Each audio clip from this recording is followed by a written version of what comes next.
मुकदमा पहले ही दर्ज किया जा चुका था। उनके जो सीनियर लीडर आईजी सर से मिले थे उससे पहले मुकदमा दर्ज किया जा चुका था।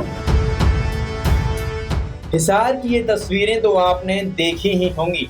जी हाँ, ये उसी दिन की तस्वीरें हैं जिस दिन सीएम मनोहर लाल हिसार में ओपी जिंदल मॉडर्न स्कूल में बने 500 बेड के अस्पताल का उद्घाटन करने पहुंचे थे।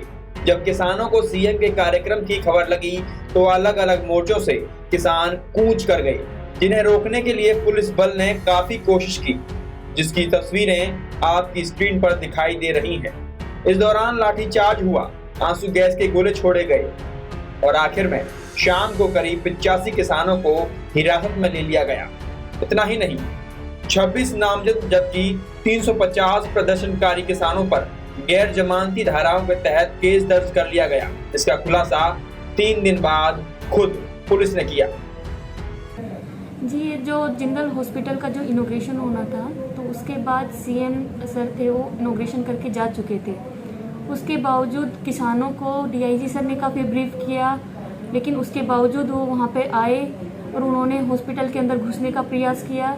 उन्होंने पुलिस कर्मियों पे ट्रैक्टर वगैरह चढ़ाने की कोशिश की, पत्थरबाजी की। तो इसकी वजह से पुलिस को भी पहले उनको वार्निंग दी, हमने टीयर गैस यूज़ किया, उसके बावजूद वो नहीं रुक पा रहे थे तो हमने हल्का लाठीचार्ज किया। तो इन जो भी थे उनके जो सीनियर्स लीडर थे उन्होंने काफ़ी समझाने की कोशिश की कि जो हॉस्पिटल है उनके अंदर ना घुसे, लेकिन फिर भी कुछ उनके यूथ थे जो शरारती तत्व थे, उन्होंने घुसने की कोशिश की है। उन्होंने पुलिस कर्मचारियों के ऊपर पत्थरबाजी करने की कोशिश की, ट्रैक्टर चढ़ाने की कोशिश की। तो इसकी वजह से उस पर मुकदमा दर्ज किया गया। मुकदमा पहले ही दर्ज किया जा चुका था। उनके जो सीनियर लीडर आईजी सर से मिले थे उससे पहले मुकदमा दर्ज किया जा चुका था, क्योंकि हमें हर चीज़ें जो भी होती है रियल टाइम, आजकल जो हमारा पुलिस का रोजनामचा होता है वो रियल टाइम बेसिस पे चलता है, तो उसकी एंट्री उसी टाइम साथ साथ होती रहती है। तो वो सब पहले ही हो चुका था। अब क्योंकि वो जो एफआईआर है वो ऑलरेडी फ्रीज की जा चुकी है, ये आपको आईजी सर ने भी बता दिया होगा, डीआईजी सर ने भी बताया होगा। तो किसानों की गिरफ्तारी के बाद माहौल गरमाने लगा था। किसान नेताओं ने आईजी आवास के बाहर धरना शुरू कर दिया, जिसमें किसानों ने मांग की थी कि पुलिस तुरंत सभी किसानों को रिहा करे और जो भी केस दर्ज किए गए हैं उन्हें भी वापस ले ले। बातचीत के लिए किसानों का प्रतिनिधिमंडल आईजी राकेश कुमार से भी मिला था। काफी देर तक हुई बातचीत में पुलिस की तरफ से कहा गया था कि किसानों पर उस समय तक केस दर्ज नहीं हुए हैं, जबकि अब पुलिस खुद ही बता रही है कि केस तो शाम को ही दर्ज हो चुके थे। इसमें 147, 148 आईपीसी सेक्शन, उसके अलावा 353, 307, 427, इन सब में, इसके साथ 109, इन सब धाराओं के अंदर में हमने मुकदमा दर्ज किया है। क्योंकि जो असेंबली थी, अनलॉफुल असेंबली थी, उनको डिस्पर्स करने के ऑर्डर थे, उसके बावजूद वो इकट्ठे हुए, इसलिए 147, 48 का हमने मुकदमा दर्ज किया।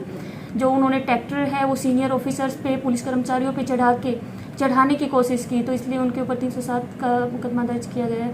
बाकी जो पुलिस कर्मचारी या पब्लिक सर्वेंट के काम में बाधा डालने की वजह से उन पर मुकदमे दर्ज किए गए हैं।